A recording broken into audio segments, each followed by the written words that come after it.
डायन की हकीकत। डायन किसे कहते हैं और डायन को किस तरह हमारे दादा उस्ताद ने हासिल किया,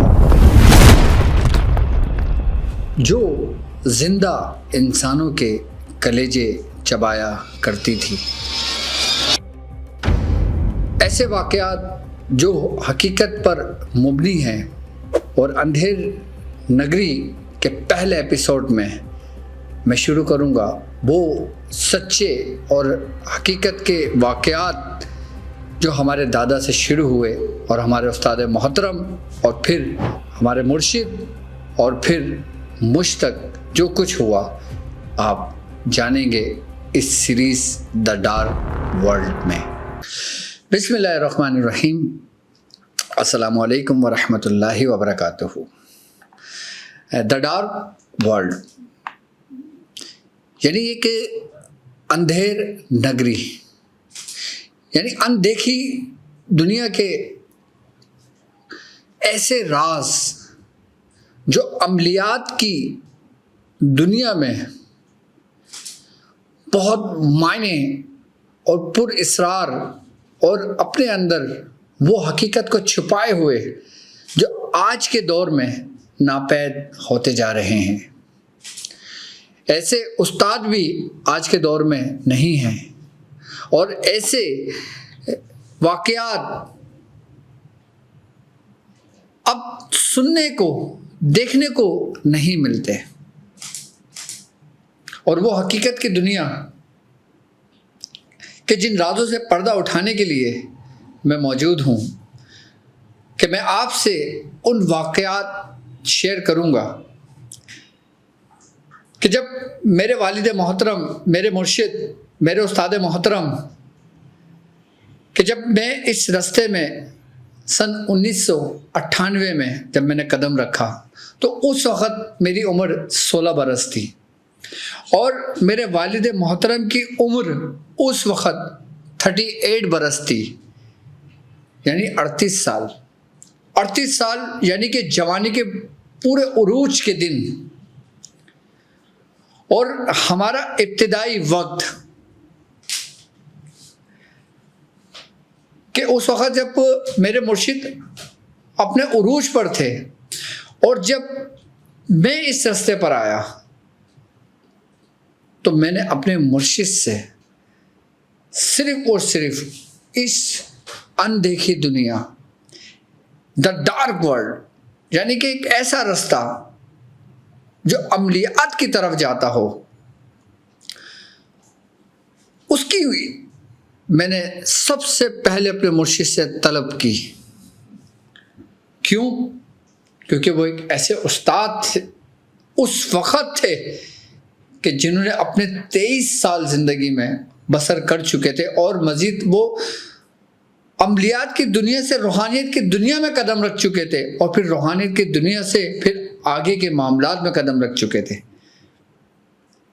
कि वो वक्त वो था कि जब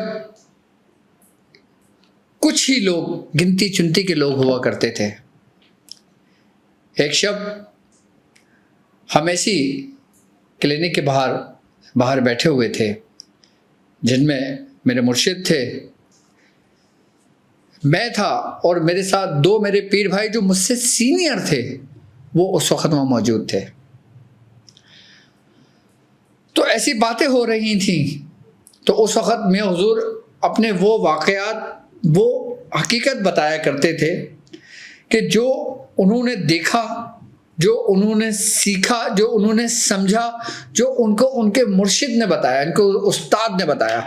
आज मैं आपको वो वाक़या सुनाऊंगा कि जब मेरे मुर्शिद के जो उस्ताद थे, जिनका नाम था उस्ताद, उनका जिक्र शायद आपने सुना हो मियाँ हुजूर की ज़बानी। मियाँ हुजूर के इब्तिदाई वक्त में कि जब मियाँ हुजूर की उम्र 15 बरस थी, ये वाक़या है सन 1974 और 75 के दरमियान का। अगर मियाँ हुजूर की पैदाइश 1960 की है तो 75 में मियाँ हुजूर की उम्र 15 बरस बनती है। तो मियाँ हुजूर ने जब इस दुनिया में कदम रखा तो 15 बरस के थे।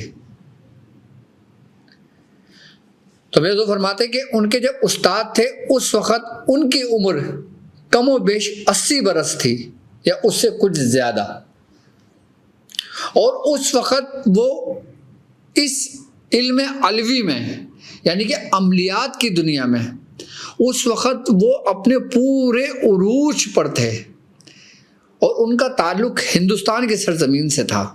वो हिंदुस्तान से पाकिस्तान तशरीफ़ लाए थे, और ये वाक़या में हुज़ूर बताते हैं कि हिंदुस्तान ही की सरज़मीन में वाक़या पेश आया। फरमाते हैं कि मेवात इंडिया की एक जगह का नाम है, वहाँ पे एक गांव था, और उस गांव में की आबादी चंद ही लोगों पर मुश्तमिल थी। तो वहाँ पे एक औरत रहा करती थी, और जो वो औरत थी उसको शौक़ और जुनून हुआ जादू सीखने का।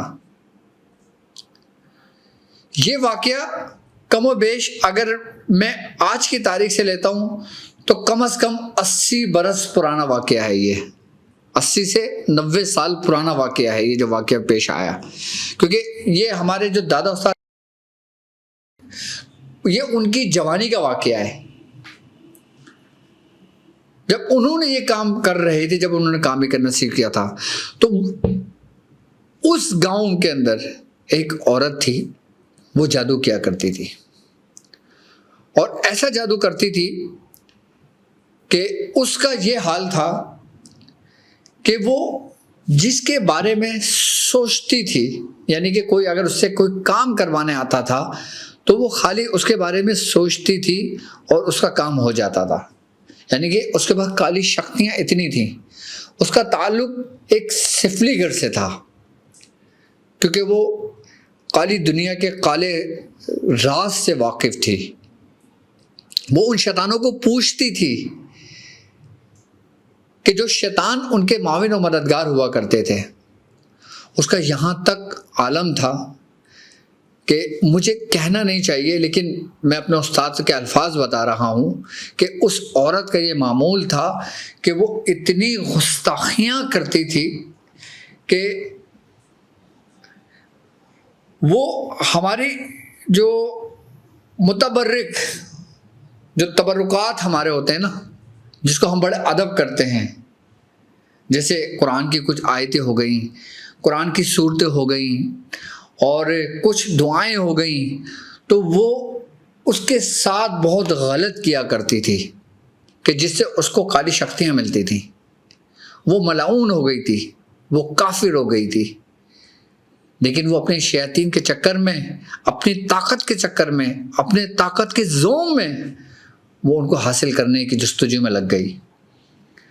वो शायद ये भूल बैठी थी कि मरना एक दिन है, और जब इंसान एक ऐसे रास्ते पे चल निकलता है जो कुफर का रास्ता हो, जो हराम का रास्ता हो, जो जादूगरों की नगरियों का रास्ता हो, कि जो शैतान के माविन बल्कि शैतान ही बन जाए, कि जब वो मरते हैं तो एक तो वो उनकी कुव्वतें कि जो उनके अपने शैतान थे, यानी कि उस औरत का अपना ही हमजाद, कि जब वो औरत मरी इस हाल में मरी कि उसके मरने तक 3 दिन तक किसी को खबर ना हुई। जब उसकी बदबू उठी उसके कमरे से तो मालूम हुआ कि वो औरत मरी है जो जादू करा करती थी। तो गोया उस गांव के जो लोग थे उन्होंने ये फैसला किया कि इसको इसके ऊपर ही यहीं दफन कर दिया जाए, ऐसी हालत में कि ये कुफ्र की हालत में मरी थी, कि ये जादू करती थी, क्योंकि पूरा गांव उसके बारे में जानता था कि जब वो मरी और कुफ्र की हालत में, जो कुरान की बेहुरमती किया करती थी, जो गुस्ताखी किया करती थी, और अपने मंतर और तंत्र से जो उसके जादू के अल्फाज थे, जो कुछ भी वो पढ़ा करती थी, जिन शयातीन को वो पुकारा करती थी, जिन देवी देवताओं को वो पुकारा करती थी, कि जब वो मरी तो तमाम के तमाम शयातीन की मदद से उसका हमजाद जाग उठा, और जब हमजाद जाग उठा तो उसके वजूद के अंदर वो तहरीक पैदा हुई कि उसने अपना जिस्म को धार लिया।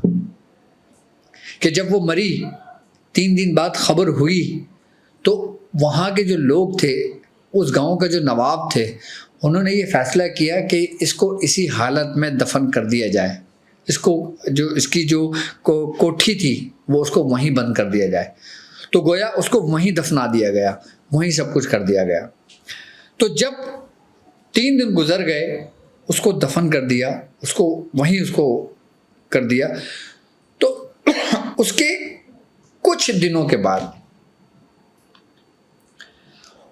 उस कोठी से आवाजें आती थीं, और उसके बाद रात को उस पहर कि जब रात अपनी पूरी उरूज पर होती है, उस वक़्त वहाँ से निकलने की सनसनाहट सी में सुनाई देती थी कि जैसे आप सुनते हैं ना कि छन छन छन छन की आवाज़ आया करती है, अक्सर आपने अमूमन सुना होगा। तो मेरे मुर्शिद बताते हैं कि उस वक्त ऐसी आवाज़ें शुरू में आवाज़ें सुनाई दी। उसके बाद गांव के अंदर ये होने लगा कि दस्तक दरवाजे पे दी जाती, और जब आधी रात हो जाती और जब दरवाजे पे दस्तक होती, तो जब अंदर से कोई शख्स पूछता कौन है और गेट खोलता, तो उसकी मौत वाक़ई हो जाती। यानी कि ये वही डायन थी जो पूरी शैतान बन चुकी थी, जिसने अपने वजूद को धार लिया था। उन शयातीन ने जो उसके अंदर दाखिल हो गए थे, वो खुद तो मर चुकी थी, उसकी रूह तो निकल चुकी थी, वो तो अजाब में मुब्तला थी, लेकिन वो शयातीन जो उसके ज़ाहिर उसके माविन मददगार थे, उन्होंने इसको डायन बना दिया। फिर ये वाक़या यूं ही उस गांव में चलता रहा। मेरे मुर्शिद फरमाते हैं कि कम से कम 11 अमवात उस गांव में हो चुकी थी। हर शब जब आधी रात हो जाती, किसी न किसी घर पे दस्तक दी जाती, जब वो खोलता तो उसी वक्त वो गिर जाता और उसकी मौत वाक़ई हो जाती। जब लोगों ने देखा कि ये तीसरी चौथी मौत हो चुकी है, तो उसकी वजह क्या है, तो जब देखा तो मालूम ये हुआ कि घर में दस्तक होती है और एक औरत हाजिर होती है। एक औरत आती है, वो उसका कलेजा चीर देती है, जिससे वो उसकी मौत वाक़ई हो जाती है। बाकायदा तौर पे उसके जो सीने का जो हिस्सा है ना, ये हिस्सा ऐसा लगता है कि जैसे किसी जानवर ने खाया हो जब उसकी बॉडी मिलती थी। तो उस गांव के जो नवाब थे वो हमारे दादा उस्ताद को जानते थे, तो उन्होंने उनको ख़त लिखा और उनको गांव आने की दावत दी। उनको सारा वाक़या उनको बताया। उस वक़्त वो जवानी के थे, उरूज के थे। मैं तो फरमाते हैं कि उन्होंने सूरह इखलास पे बड़ी मेहनत और रियाजत करी थी। अपने आखिरी वक्त में वो सूरह इखलास बहुत कसरत से पढ़ा करते थे, बड़ी उन्होंने रियाजत करी थी। कि जब उनको बुलाया गया तो नवाब से उनकी दोस्ती भी थी। जब हमारे दादा उस्ताद यासीन जब वहाँ पर आए, नवाब से मुलाकात हुई, जब उनको सारा माजरा बताया गया, तो उन्होंने कहा ठीक है, मैं इसको हाजिर करूँगा, मैं इसको बुलाऊँगा, ये अपने वजूद के साथ आएगी, लेकिन मुझे कुछ सामान की ज़रूरत पड़ेगी। तो वहाँ के जो नवाब थे, उन्होंने जो जो दादा ने हमारे सामान का कहा, उन्होंने सामान का बंदोबस्त कर दिया।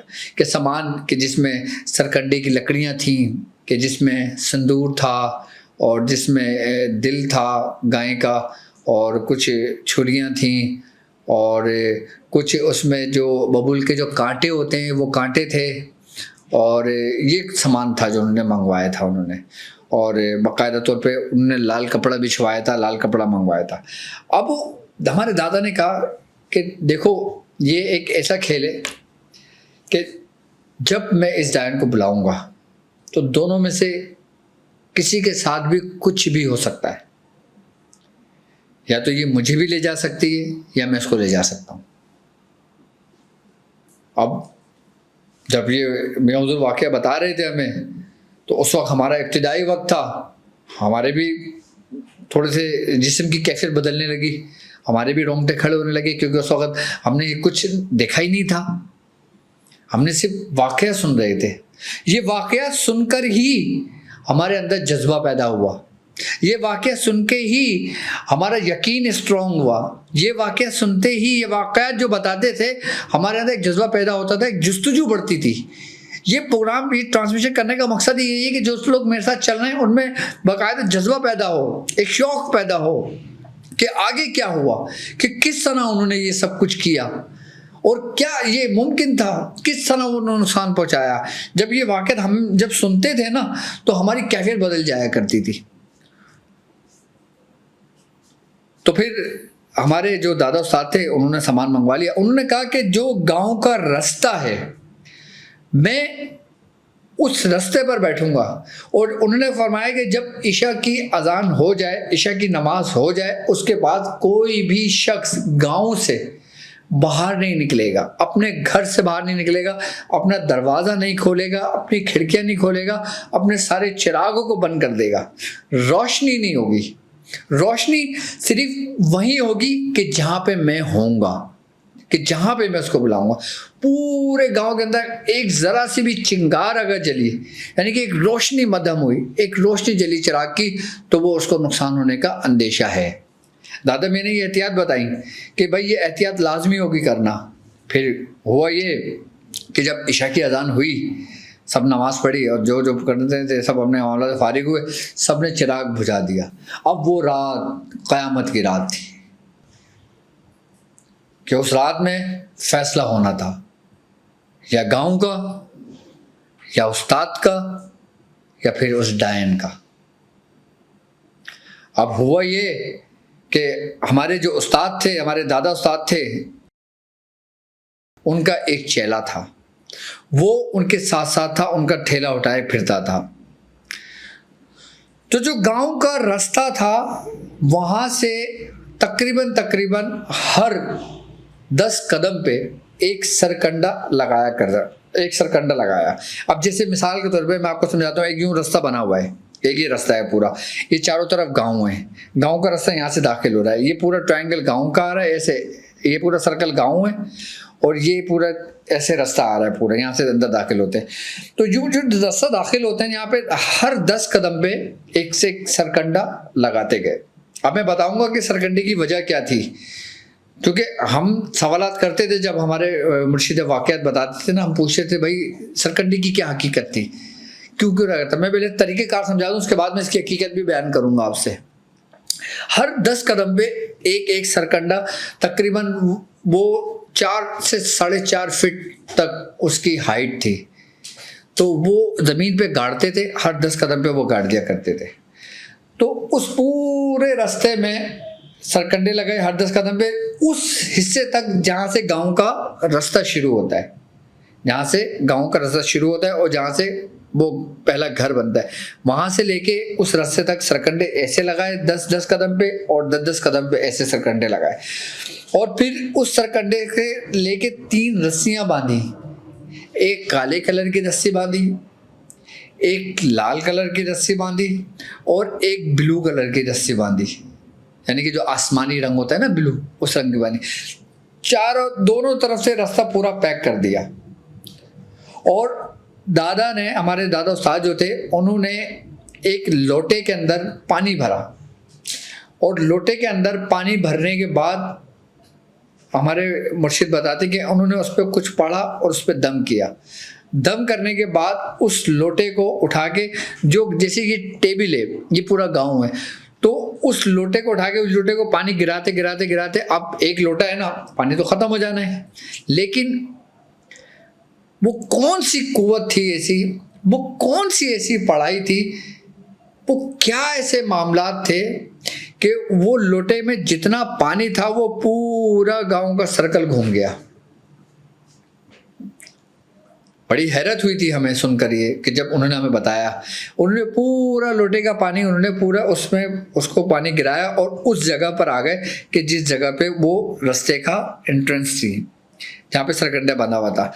अब वहाँ पे उन्होंने जो छुरियाँ थी, लोहे की जो छुरियाँ थी, वो 3 हिस्सों में गाड़ी, एक वहाँ जहाँ से वो शुरू हुआ, एक सेंटर में और एक जहाँ पे वो खुद बैठे, वहाँ 3 इस तरफ गाड़ी, 3 इस तरफ गाड़ी। और फिर उन्होंने वहाँ पे गड्ढा खोदा।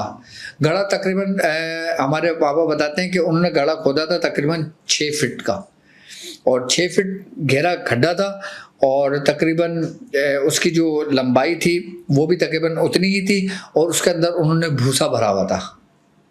उसके अंदर उन्होंने भूसा भर दिया था, उसके अंदर जो भूसा जिसमें गाय भूसा खाती है ना, वो उन्होंने भूसा भर दिया था, और उसमें लकड़ियाँ डाल दी थी, छोटी छोटी लकड़ियाँ सब डाल दी थी, और उसमें ऐसा तेल डाल दिया था जिसमें आग लगानी थी। उन्होंने वो कर लिया था उस तरीके से, पूरा वो गड्ढा खोद के उसके अंदर वो भर के लकड़ियाँ डाल दी थी और वो सब डाल दिया था। अब हाजिर कर रहे हैं डायन को, अभी ये सारे इंतजाम कर रहे हैं, अभी आई नहीं है डायन, अभी बुलाया नहीं है उसको, अभी सिर्फ उसका जो टाइम होता था ना, वो फिक्स रात को 12 बजे का टाइम होता था कि जब वो निकलती थी वहां से। तो इस टाइम ये सारा काम उन्होंने मुकम्मल कर लिया था अपना। अब वो गड्ढे के तकरीबन 6 फीट के फासले पे दादा बैठ गए, और उन्होंने लाल कलर का कपड़ा बिछाया, आप बैठ गए, आपने अपना काम शुरू किया।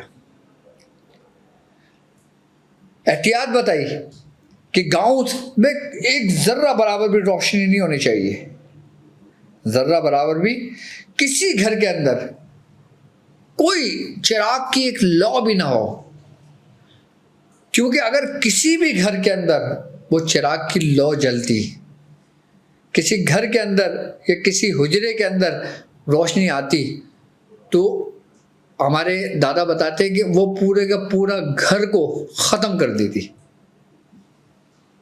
अब हुआ ये कि उन्होंने पढ़ाई शुरू करी, और जब पढ़ाई शुरू करी, जब उसके आने का टाइम हुआ, वक्त हुआ, तो उन्होंने उस घड़े के अंदर आग लगा दी।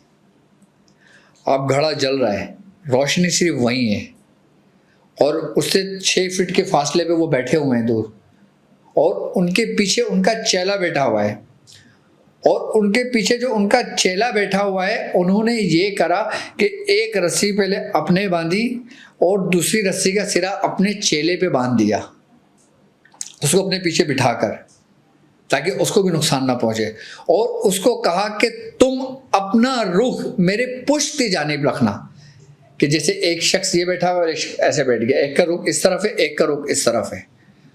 उसको कहा कि तुम्हें ये काम करना है और मैंने ये काम करना है। अब दोनों बैठे हुए फासले पर, अब काम शुरू हुआ, आग लगी, टाइम हुआ, जब वक्त हुआ तो ऐसा फील हुआ कि जैसे कोई तेज हवाएं चलने लगी, और इतनी तेज हवाएं चलने लगी कि ऐसा महसूस होता था कि जैसे ये सब कुछ उड़ाकर ले जाएगी। और उस हवा का प्रेशर इतना था कि उस हवा के प्रेशर से ऐसा लगता था कि जैसे गांव का हर दरवाजा, हर खिड़की टूट जाएगी।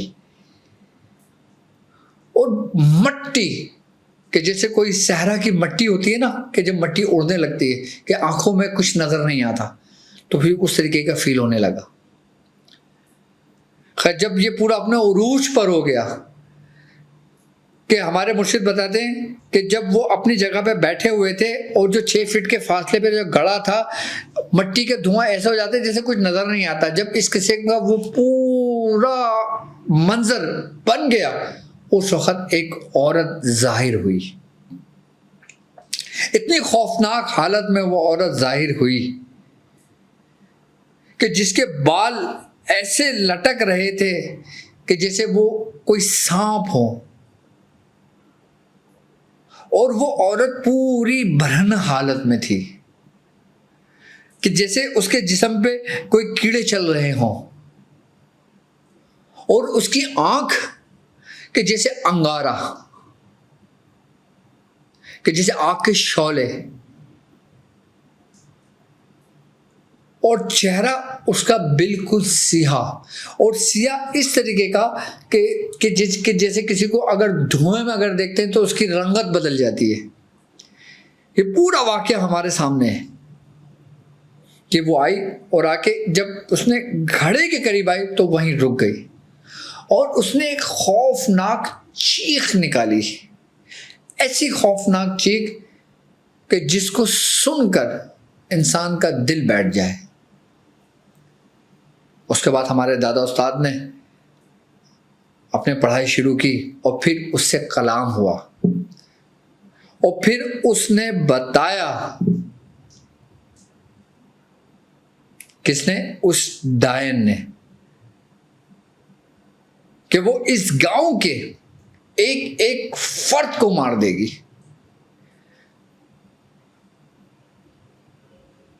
और उसने सबसे पहले तो हमारे दादा उस्ताद को डराने की कोशिश की, खौफ मुसल्लत करने की कोशिश की। हमारे मुर्शिद बताते हैं कि हमारे दादा उस वक्त हमें वाक़या बताया करते थे, वो कहते थे कि जब इतना खौफ उसने तारी कर दिया था, इतना खौफ तारी कर दिया था, उसकी हैबतनाक शक्ल और उसका जिस्म की साख ऐसी थी कि उस हालत में उनके जिस्म से पसीना ऐसे बह रहा था कि जैसे पानी बह रहा होता है। कहते हैं एक वक्त ऐसा आया था उनके ऊपर कि जिससे उनके औसान ख़त्म होने लगे। और लोग समझते हैं हाज़िरी इतनी आसान होती हैं। अब मैं अपने दादा उस्ताद की बात कर रहा हूँ कि उनकी ये हालत थी उस हाज़िरी में कि जिसको वो ख़त्म कर रहे थे बैठकर। फिर उन्होंने अपने उससे कुछ सामान निकाला और जब पढ़ के उन्होंने उसके जिस्म के ऊपर मारा तो वो चीज़ उसके वजूद से आर पार हो गई और ऐसे कि जैसे इंसान किसी आग के अंगारे को उठा के जब फेंकते हैं ना तो बिखरते शोले कि चिंगारियां जगह जगह से बिखरती हुई नजर आती हैं। इस तरीके से उन्होंने कुछ निकाल के पढ़ के जब उसके ऊपर मारा तो वो आग के अंगारों की तरह उसके वजूद से जैसे निकल जाती हैं। अब जैसे एक जिसने वजूद से टकराई गिर गई, नहीं, उसके वजूद से आर पार हो गई और वो दोनों जानों गिरी और उस घड़े के अंदर गिर गई। कौन? वो डायन। जब वो उस घड़े के अंदर गिर गई फिर दादा ने अपनी पढ़ाई मुकम्मल करके उसमें और मज़ीद लकड़ियां डाल के उस आग को बढ़ा दिया। फिर वो डायन उस घड़े से निकल नहीं सकी वहां से। फिर वो उस घड़े से उसके बाद जब वो पूरे आग, वो ये माजरा हमारे मुर्शिद ने वाक़या पूरा बताया कि ये तकरीबन पूरी रात इस वाक़े में गुजर गई थी। जब वो घड़ा ठंडा हुआ तो फजर की अजान का वक्त हुआ कि जब ये मामला ठंडा हुआ तो फजर की अजान हुई। जैसी फजर की अजान हुई ऐसा हुआ कि जैसे एक ठंडी हवा चली, एक नूर, एक फीलिंग, कहते हैं ना खुशी का वो होना, एक तस्कीन होना, एक सुकून होना कि भाई जैसे नमाज पढ़ के इंसान को सुकून मिलता है, एक ऐसी ठंडी हवा चली। फजर के अजान के कलमात पढ़े गए। उसके बाद फरमाते हैं कि गांव के हर शख्स ने वहां पर खड़े होकर अजान दी। उसके बाद उस घड़े को वहीं दफन कर दिया गया और 40 रोज तक उस घड़े पे बैठकर हमारे जो दादा थे ना, दादा साहब थे, उन्होंने उसके ऊपर पढ़ाई करी थी।